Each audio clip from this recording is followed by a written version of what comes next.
Oi, tudo bem? Eu sou a professora Maria. Vamos para aula? Bom, vamos imaginar que a gente tem um armário bem bagunçado. Nossa, daquela zona sensacional. E a nossa meta, ela é deixar organizado. Bom, difícil, né? Bom, para começar, a gente pega o nosso armário, pega todas as roupas e taca no chão. Aí depois a gente vai retirando, separando as blusas de frio e as calças, por exemplo.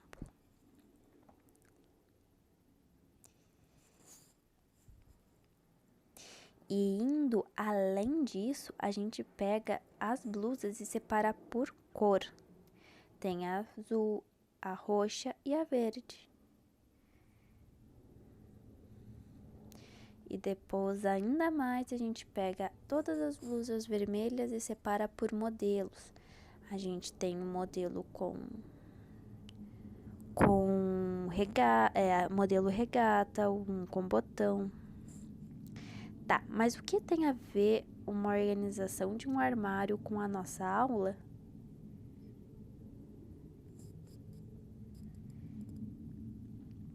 Hoje nós vamos falar de taxonomia e sistemática, que são duas áreas da ciência, da biologia, que elas são diferentes, mas ela tem uma pontinha entre elas. A história da ciência começa em 340 a.C., lá na Grécia, com Aristóteles. Sim, gente, aquele cara da filosofia. E ele fez a classificação dos seres entre plantas e animais. Indo além também, ele separou entre as plantas e os animais, o animal como duas outras características, dois outros grupos. Os sem sangue, que seriam as libélulas, e os com sangue, que seria os cachorros, vacas, outros animais.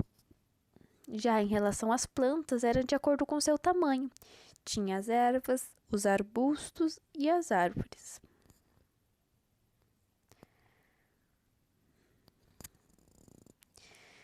E isso a gente chamou de história natural.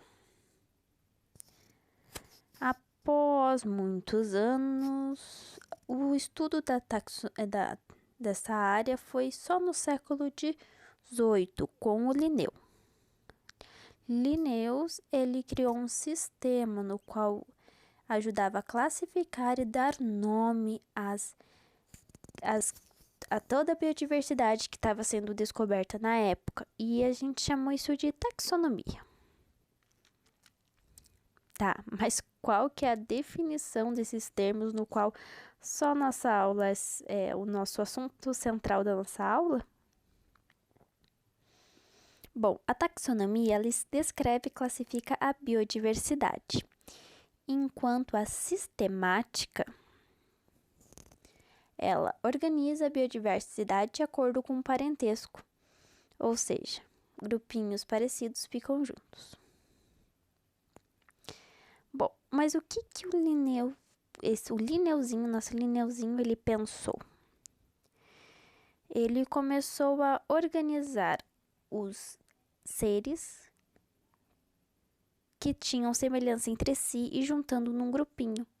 E daí desse grupinho ele ia separando os que eram diferentes de uma característica e os outros que eram iguais, até chegar numa única espécie, num único ser.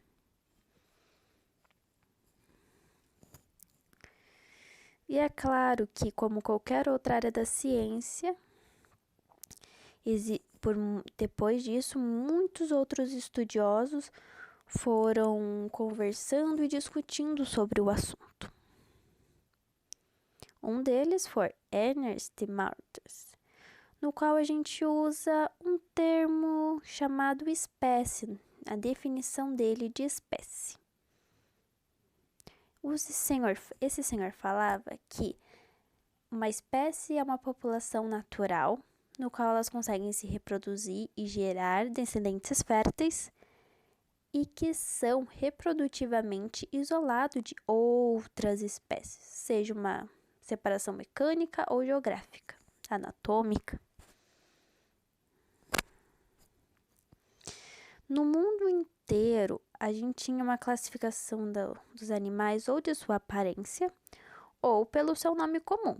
Mas se cada país tem um nome diferente, até dentro dos países a gente tem outros nomes, para a ciência isso não estava resolvendo. Afinal, a gente poderia estar falando do mesmo bicho. Nem sabia.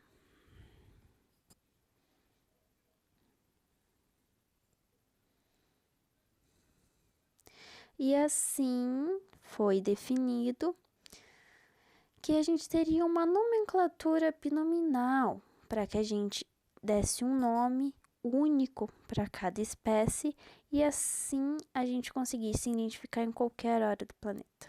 Primeiro, ela tem que ser em latim. Segundo, ela tem um duplo nome, né? Do qual, afinal, o nome é binominal. Primeiro é o gênero. E é claro que o primeiro nome, ele tem a letra maiúscula.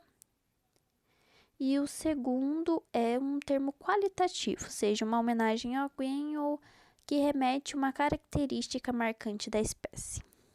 Também pode vir o nome do autor no lado, a pessoa que descreveu essa espécie. Legal, né? Bom, como eu falei, várias pessoas estão estudando. Então, a gente tem umas classificações atuais que são uma discussão muito interessante.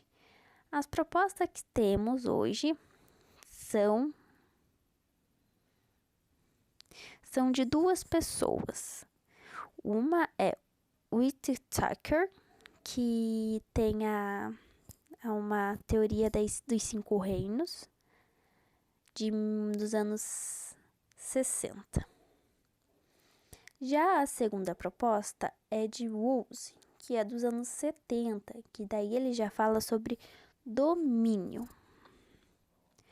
Para Whittaker, a gente tem 5 domínios, 5 reinos, no qual todas as espécies são distribuídas, que é o reino Monera, o Protista, o Fungi, o Plantae, o Plante e o Animalia. E uma das maiores representações é desta maneira.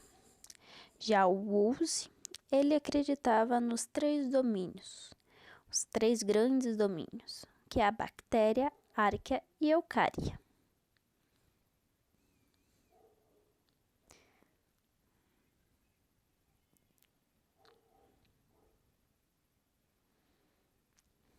Sabendo de tudo isso, vamos classificar? Sim, a capivara. Vamos classificar a nossa capivara? Bom, primeiro, como eu falei, a gente vai unir como semelhanças. Então, vamos dizer que a aparência parece de um funilzinho para a gente chegar à nossa espécie. Primeiro, a gente tem o domínio. O domínio é o eucária. O eucária significa que ele tem um envolto nuclear separando as células. O reino já é animalia. Animalia significa que é um animal. Já o próximo é o filo, que é o filo cordata, que tem a coluna vertebral. Já o próximo é a classe, e a classe é a mamália, ou seja, que é um mamífero. Depois vem a ordem, que é o rodente, que são os ratinhos, são os roedores. Depois vem a família, que é a Cavide, que tem os roedores que tem o rabinho encurtado. Já o gênero é o Hydrochoerus. E por fim a espécie, que é Hydrochoerus hydrochaeris. Exatamente. Então, esse nome, bem complicado de falar, é a nossa capivara, no qual a gente conhece aqui, mas que pode ser em qualquer outro lugar do mundo, pode ser chamado de outro nome. Mas para nós, para a ciência, em qualquer lugar do mundo, é esse nome binominal.